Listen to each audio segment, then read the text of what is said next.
Sayap militer Hamas Brigade Al-Qassam mengklaim para pejuangnya berhasil menyergap pasukan pendudukan Israel beserta kendaraan militernya pada Sabtu 16 Agustus. Pejuang Al-Qassam berhasil memikat musuh ke ladang ranjau dekat Stadion Olahraga Al-Mansoura di bagian selatan lingkungan Al-Zaitun dan Al-Shujayyah, Gaza. Terkait serangan itu, faksi perlawanan Palestina menyebut para pejuangnya memantau pasukan Israel yang mengevakuasi tentara yang tewas dan terluka. Akibat serangan Al-Qassam, pasukan Israel berupaya menderek kendaraan yang rusak di tengah tembakan yang intens di distrik Al-Zaitun, Gaza.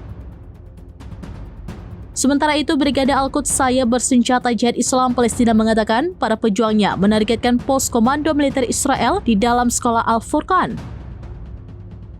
Serangan yang diluncurkan dengan peluru mortir itu berlangsung di tenggara Al-Zaitun, kota Gaza. Lalu dalam operasi terpisah, para pejuang Brigade Al-Quds berhasil menguasai pesawat pengintai Israel. Hal itu berlangsung saat Israel sedang menjalankan misi pengumpulan intelijen di wilayah Al-Shujayyah, kota Gaza. Serangan semakin intens menyerang Israel demi mendukung rakyat Palestina.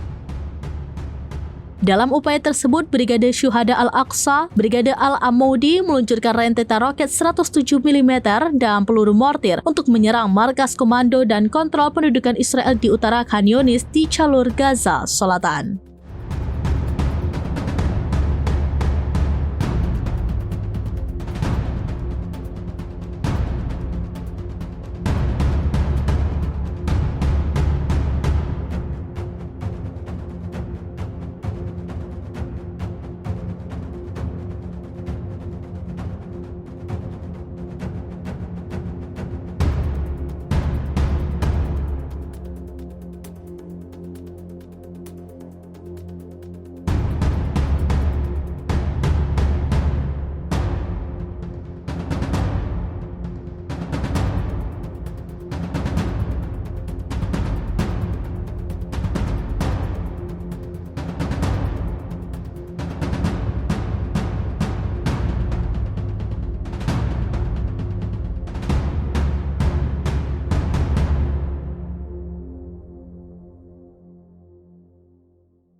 Download Tribun X sekarang, menghadirkan lokal menjadi Indonesia.